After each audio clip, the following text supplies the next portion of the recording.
Last episode में हमने देखा था कि सभी हंटर्स के ऊपर आंट मॉन्स्टर ने एक साथ अटैक कर दिया था और अब उन लोगों के पास बचने का कोई दूसरा चारा नहीं था। तभी वहाँ पे जुनवू के द्वारा भेजे गए शैडो वॉरियर्स प्रकट हो जाते और उन लोगों को बचा लेते हैं। अब इसके आगे बेक और सभी लोग देखकर एकदम हैरान हो जाते कि आखिर ये सोल्जर्स किसके हैं। तभी यहाँ पे आयरन सोल्जर्स एक एक करके आंट मॉन्स्टर को मारने लगते हैं और यहाँ पर एक बार में आयरन बहुत सारे आंट्स को जला देता है। तभी बेक के पीछे से अचानक से जुनवू आता है, जिसे देखकर बेक एकदम हैरान हो जाता है। तभी चोई जोनगे बोलते अच्छा ये सारा इसका किया धरा, हमें पहले ही समझ जाना चाहिए था। इसके बाद हम देखते कि जो लाइव पॉडकास्ट चल रहा था उसे भी अचानक से न्यूज रिपोर्टर ने बंद कर दिया है, जिसके कारण सभी लोग एकदम परेशान थे क्योंकि उन्हें आगे की खबर के बारे में कुछ भी नहीं पता चल रहा था और पूरे आसमान में बादल भी एकदम काले काले छा गए थे। दूसरी तरफ जिनचुल भी गो को बता रहा होता कि अब सिचुएशन बहुत ही ज्यादा क्रिटिकल हो चुकी है। तभी गो भी बोलता हाँ हमें जल्दी से अपनी लाइव स्ट्रीम को चालू करवा के अपने हंटर्स की एक्टिविटी को देखना होगा। दूसरी तरफ अब हमें लाइव स्ट्रीमिंग करने वाले लोगों को दिखाया जाता है जिनके पास लगातार कॉल पे कॉल आ रहा था कि जल्दी से लाइव स्ट्रीम को दोबारा से चालू करो। तभी न्यूज डायरेक्टर भी परेशान हो जाता है कि हमें सिग्नल ही नहीं मिल रहे हैं तो हम लाइव स्ट्रीम को कैसे चालू करें। इतना बोलने के बाद डायरेक्टर सोचने लगता है क्या सभी एस रैंक के हंटर्स मारे तो नहीं जा चुके हैं। इसलिए वो उस कैमरामैन से संपर्क करने की कोशिश करता और उसे जल्दी से जवाब देने के लिए बोलता। यहाँ पर कैमरामैन बहुत ही ज्यादा घबराया हुआ था क्योंकि उसका कैमरा बिल्कुल भी काम नहीं कर रहा था, क्योंकि उसके कैमरे में सिग्नल ही नहीं आ रहा था, जिस कारण उसका कैमरा भी काम नहीं कर रहा था। यहाँ पे जुनवू को कोई फेम तो नहीं चाहिए होता, इसलिए वो बिना कैमरे के स्टार्ट करे लड़ाई स्टार्ट करा देता है। जुनवू आयरन और इग्रीस को साथ में आंट्स के ऊपर हमला करने के लिए भेज देता है, जिसके बाद वो दोनों एक ही झटके में बहुत सारे आंट्स को निपटा देते हैं। दूसरी तरफ कुछ आंट हंटर्स के ऊपर हमला करने के लिए आ रही होती है, लेकिन डस्क वैरियर लगा के उन सभी को प्रोटेक्ट कर रहा था। बेक और चोई जोनगे यहाँ पे काफी ज्यादा हैरान थे, उन दोनों को समझ नहीं आ रहा था कि आखिर यहाँ पे हो क्या रहा है। तभी बेक जुनवू से पूछने लगता कि आखिर तुम इस आइलैंड पे कैसे पहुंचे। लेकिन आप सभी को तो पता है जुनवू बेफजूल की बातें किसी से भी नहीं करता है। जुनवू बोलता है कि ये सारी चीजें मैं तुम्हें बाद में बताऊंगा, लेकिन अभी मुझे तुम्हारी चोटों को हील करने दो। इसके बाद जुनवू अपनी पावर से पोषण को बाहर निकालता है। इसके बाद जुनवू माँ को अपना मुंह खोलने के लिए बोलता है, जिसके बाद माँ बिना कोई सवाल जवाब करे अपना मुंह खोल लेता है। फिर जुनवू उसके मुंह में उस लिक्विड को डाल देता है, जिससे माँ का शरीर रिकवर होने लगता है, जो देखकर चोई जोनगे और बेक काफी ज्यादा हैरान हो जाते हैं। इसके बाद जुनवू अपने पोषण को सभी हंटर्स को पिलाने के बाद हील कर देता है, जिसके बाद जुनवू अब अपनी फ्यूचर वाइफ को बचाने के लिए उसके मुंह के अंदर भी उस लिक्विड को डालने लगता है। तभी जुनवू देखता है कि वो लिक्विड चाहिन के ऊपर तो बिल्कुल भी काम नहीं कर रहा है। ये देखकर जुनवू घबरा जाता है और वो बोलता है कि चाहिन का ऑरा धीरे धीरे कम होता जा रहा है, इसे इतनी ज्यादा चोट लगी जिस कारण मैं इसे हील नहीं कर पा रहा। हमें जल्दी से यहाँ से इसे ले जाना होगा, मैं रास्ता क्लियर करता, तुम लोग इसे ले जाना। इसके बाद वो लोग प्लान बना के बाहर जाने लगते। तभी हम देखते कि आंट मॉन्स्टर की वहाँ पे पूरी पीसीज आ जाती है और अब यहाँ पे उनके बाहर निकलने का भी कोई दूसरा चारा दिख नहीं रहा था। इसके बाद हम प्रेसिडेंट गो को देखते, जो कि सभी से पूछने के लिए आया था क्या तुम्हें आगे के बारे में कुछ पता चला। लेकिन किसी को भी इस बारे में कुछ भी नहीं पता चल रहा था कि जेजू आइलैंड पे अभी हो क्या रहा है। तभी प्रेसिडेंट गो बोलते हैं कि हमें इस प्रॉब्लम को जल्दी से जल्दी सॉल्व करना पड़ेगा, क्योंकि हमें कुछ भी पता नहीं चल रहा कि हमारे हंटर्स के साथ वहाँ पे हो क्या रहा है। यहाँ पर जीना अपने घर का टीवी चलाने की कोशिश कर रही थी, लेकिन उसका टीवी नहीं चल रहा था क्योंकि उसके टीवी पर भी नो सिग्नल आ रहा था, जो देखकर जीना वहाँ से चली जाती और वो अपनी मॉम को बोलती कि मैं अपने फोन में ही न्यूज देख लूंगी। दूसरी तरफ हम इस बंदे को देखते हैं जो कि कैमरामैन से कॉल करके पूछ रहा था कि आखिर जेजू आइलैंड पे अभी चल क्या रहा है। तभी कॉल पे वो बंदा बताते कि शायद से गोटो मर चुका है। आपको तो पता ही होगा जब गोटो ने बोला था कि मैं ही इंसानों का राजा हूँ, जिसके बाद आंट मॉन्स्टर उसका एक ही झटके में सर धड़ से अलग कर देता और उसकी सारी हेकड़ी निकाल देता। जिसके बाद ये बंदा पूछता है कि हमारे और हंटर्स कैसे हैं। तभी रिची बताता है कि मुझे आगे की और जानकारी नहीं है। इसके बाद हमें जेजो आइलैंड का सीन दिखाया जाता है, जहाँ पे जुनवू के सभी सोल्जर्स आंट मॉन्स्टर को एक एक करके मार रहे थे और वो लोग बाहर जाने के लिए रास्ते को एकदम क्लियर कर रहे थे। तभी जुनवू देखता है कि एग्रेस और आयरन तो एकदम सही कर रहे हैं, लेकिन जो बाकी के सोल्जर्स है वो थोड़ा वीक है। तभी यहाँ पे जुनवू के सारे सोल्जर धीरे धीरे वीक पड़ रहे थे। तभी जुनवू के दिमाग में एक आइडिया आता है और वो आंट्स की मरी हुई बॉडी के पास जाता है और अराइज बोल के सभी मरी हुई आंट्स को अपनी शैडो आर्मी में ज्वाइन करने लगता है। तभी उसे अचानक से एक काफी खतरनाक प्रेजेंस फील होती है और ये आंट किंग होता है, जो कि वापस आ गया था। और देखते ही देखते वहाँ पे सभी एंट्स भी रास्ता क्लियर करने लगते हैं, क्योंकि वहाँ पे उनका आंट किंग आ गया था, जिसे देखकर बेक बोलता है कि ये वापस आ गया, इसका मतलब गोटो को भी इसने मार दिया है। इसके बाद वो एंट किंग और अंदर आता है और वो कहता है कि मुझे बाहर तो कोई राजा दिखा ही नहीं। वो जुनवू से पूछता क्या तुम हो इंसानों के राजा। आंट किंग को देखकर जुनवू सोचने लगता है कि मैं गोटो की प्रेजेंस को फील नहीं कर पा रहा हूँ। जिसके बाद जुनवू भी अब एंट मॉन्स्टर के सामने जाकर खड़ा हो जाता है। सभी लोग ये देखकर हैरान हो जाते कि जुनवू उस एंट मॉन्स्टर के सामने जाकर खड़ा हुआ है। वो एंट मॉन्स्टर जुनवू से कहता है कि क्या तुम हो इंसानों के राजा। तभी जुनवू बोलते कि काफी अजीब सी बात है कि तुम एक बोलने वाले कीड़ो, अब खेल में मजा आएगा। तभी वो आंट किंग जुनवू के काफी खतरनाक ऑरा को फील कर पा रहा था, जिसके बाद वो जोर से दहाड़ मारता है। तभी जुनवू बोलते कि तुमने इस तरीके से चिल्ला के साबित कर दिया कि तुम सच में एक कीड़े हो। आंट मॉन्स्टर के दहाड़ मारने से पूरी गुफा में तूफान सा मच जाता है, लेकिन यहाँ पे जुनवू को कुछ नहीं होता और ये देखकर सभी हंटर्स एकदम हैरान हो जाते हैं। तभी हम देखते कि उस कैमरामैन के कैमरे में भी सिग्नल आ गया है और वो लाइव पॉडकास्ट स्टार्ट करने के लिए तैयार हो गया है। इसके बाद हम देखते कि लाइव स्ट्रीमिंग करने वाले सभी लोग देखकर एकदम हैरान हो जाते हैं कि उन्हें अब पता चल रहा है कि जेजो आइलैंड पे आखिर हो क्या रहा है। तभी डायरेक्टर चिल्ला के कहता कि जल्दी से लाइव स्ट्रीमिंग को स्टार्ट करो। तभी दूसरा बंदा डायरेक्टर को बोलता है कि अगर हम इस तरीके से लाइव स्ट्रीमिंग को स्टार्ट कर देंगे, लाइव स्ट्रीमिंग कंटिन्यूस चलती रहेगी, जिस कारण जेजो आइलैंड पे अगर हंटर्स के साथ कुछ घटना हो जाएगी वो भी ऑडियंस देख लेगी। लेकिन डायरेक्टर कहता है कि कोई बात नहीं, तुम जल्दी से लाइव स्ट्रीमिंग को स्टार्ट कर दो बस। तभी डायरेक्टर सोचने लगता है कि सभी हंटर्स की जीत या फिर हार इस बंदे के हाथ में ही है अब। इसके बाद हम देखते हैं कि लाइव स्ट्रीमिंग स्टार्ट हो जाते और सभी लोग अपने फोन या फिर टीवी में लाइव स्ट्रीम को देख रहे थे। सभी लोग देखकर एकदम हैरान हो जाते कि लाइव स्ट्रीम में वो लोग जुनवू को देख पा रहे हैं। तभी जिना बोलने लगते कि जुनवू वहाँ पे क्या कर रहा है, उसने तो मुझे बोला था कि बस मैं टहलने जा रहा हूँ। इसके बाद हम प्रेसिडेंट गो को देखते जो कि काफी ज्यादा एक्साइटेड हो जाते हैं, जो देखकर जिनचुल बोलता है कि आखिर ये बंदा वहाँ पर कैसे पहुंचा। तभी गो बोलता है कि तुम इस बात को छोड़ो, लेकिन मुझे जुनवू के ऊपर पूरा भरोसा है कि वो इस रेड को पूरा सक्सेसफुल करेगा। दूसरी तरफ हम आंट मॉन्स्टर को देखते हैं जो कि जुनवू के गाल पे एक जोर का मुक्का मार देता है और उसके पंच के पावर से जुनवू के आसपास की पूरी जमीन टूट जाती है और उसके बाद वहाँ पे आसपास बहुत ही ज्यादा तबाही मच जाती है। बेक सोचता है कि जुनवू तो अब मर गया होगा।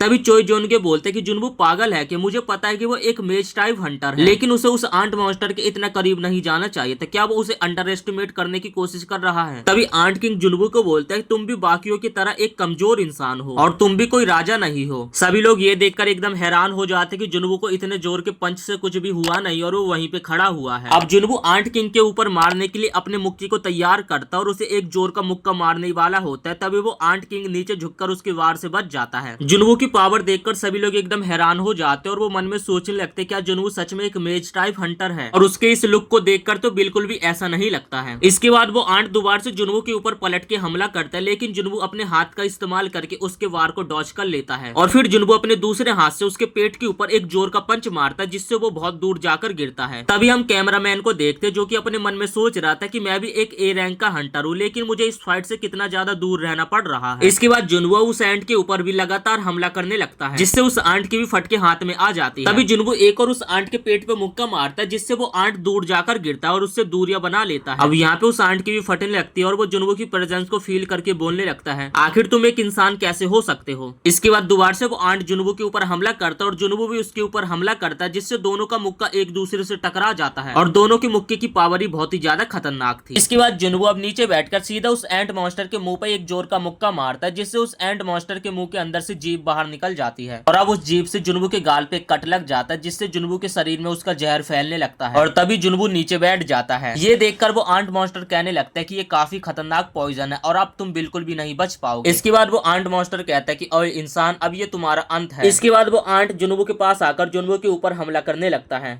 इसके बाद हमें इस बंदे को दिखाया जाता है जो कि सोच रहा था कि जापान की 10 लोगों की हंटर की टीम का कुछ भी पता नहीं चल रहा है और आखिर कोई मॉन्स्टर इतना ज्यादा पावरफुल कैसे हो सकता है कि सभी को मार दिया। इसके बाद हम देखते हैं कि जो जुनवू के ऊपर उस आंट ने मुक्के से हमला किया था, जुनवू उसके हाथ को पकड़ लेता है और जुनवू दोबारा से उसके पेट पे एक जोर का मुक्का मारता है, जिससे वो आंट किंग बहुत दूर जाके दोबारा से गिरता है और फिर हम देखते हैं कि जुनवू के शरीर में जो आंट किंग का पॉइजन फैल गया तो वो भी धीरे धीरे कम होने लगता है। तभी जुनवू उस आंट से कहने लगता है अच्छा तुम्हारे पास एक सीक्रेट वेपन भी था। वही जुनवू अब अपनी परसेप्शन स्किल से ये भी पता लगा रहा होता है जो एंट किंग है अब वो एंजाइटी में है और वो सोचने लगता है कि मैं भी एंजाइटी में हूँ। फिर वो चाहे की तरफ देखता है और सोचता है कि मुझे जल्दी से इस बैटल को खत्म करना पड़ेगा। ऐसा बोलने के बाद वो काफी तेजी में जाता है और उसके ऊपर एक जोरदार किक से हमला करने वाला होता है, लेकिन उसके हमला करने से पहले वो आंट मॉन्स्टर उस जगह से हट जाता है और आसमान में उड़ जाता है। तभी वो मॉन्स्टर सोचने लगता है कि तुम्हारे ऊपर पॉइजन काम नहीं कर रहा और मेरी स्ट्रेंथ भी तुम्हारे ऊपर काम नहीं कर रही है। अगर ऐसी बात है तो मुझे तुम्हारे ऊपर उसे ट्राई करना पड़ेगा। इसके बाद जो एंड मॉन्स्टर होता है वो दोबारा से इवॉल्व करने लगता है और वो थोड़ा कुछ अलग सा दिखने लगता है, जो देखकर जुनवू यहाँ पे अपने एस रैंक के डैगर को भी निकाल लेता है, जो कि उसे डीमन किंग से फाइट करने के बाद डीमन मोनार्क से मिला था। तभी हम देखते कि वो एंट मॉन्स्टर काफी तेजी से जुनवू के ऊपर हमला कर देता है। वही जुनवू भी इस अटैक से उसकी काफी मुश्किल से बच पाया था। इसके बाद वो एंट मॉन्स्टर लगातार ही जुनवू के ऊपर अटैक पे अटैक करने लगता है। इतनी स्पीड में जुनवू को भी यहाँ पे लड़ने में दिक्कत तो होने लगती है, लेकिन यहाँ पे जुनवू भी अपनी फुल फॉर्म फॉर्म में आ जाता है और दोनों के बीच एक खतरनाक लड़ाई होने लगती है। जुनवो उसके ऊपर हमला करने के लिए आ ही रहा होते तभी वो एंट किंग अपनी आइस एबिलिटी को अनलॉक कर लेता है, जिसके बाद वो मॉन्स्टर बर्फ के बड़े बड़े टुकड़ों को जुनवो के ऊपर अटैक करने के लिए फेंक देता है। इसके बाद वो एंट जुनवो के ऊपर तेजी से हमला करने के लिए आगे बढ़ने लगता है। तभी जुनवो भी आंट किंग की स्पीड में उसके ऊपर काफी तेजी से अटैक करने लगता है। ये देखकर वो आंट भी एकदम हैरान हो जाते कि धीरे धीरे इसकी स्पीड भी काफी ज्यादा तेज हो रही है। इसके बाद हम देखते कि वो दोनों कुछ ज्यादा तेज लाइट की स्पीड से एक दूसरे के ऊपर अटैक कर रहे थे, जो देखकर बेग भी यहाँ पे काफी ज्यादा हैरान हो जाते क्योंकि ये फाइट काफी ज्यादा खतरनाक थी। वो दोनों एक के बाद एक दूसरे के ऊपर अटैक करते जा रहे थे। तभी जुनवो को उस एंट के ऊपर अटैक करने का मौका मिल जाता है और जिसके बाद वो लगातार उसके ऊपर हमला करने लगता है। पर इतना भी अभी काफी नहीं था उस एंट किंग को हराने के लिए। एंट किंग भी यहाँ पे काफी ज्यादा गुस्से में आ जाता है और वो जुनवो को एकदम जमीन पे लेटा देता है और उसके बाद जुनवो के ऊपर हमला करने लगता है और वो जुनवो की आंखों के ऊपर अटैक करने वाला होता है। लेकिन उससे पहले तभी जुनवो की एक स्किल थी वो एकदम मैक्स लेवल पे पहुंच जाती है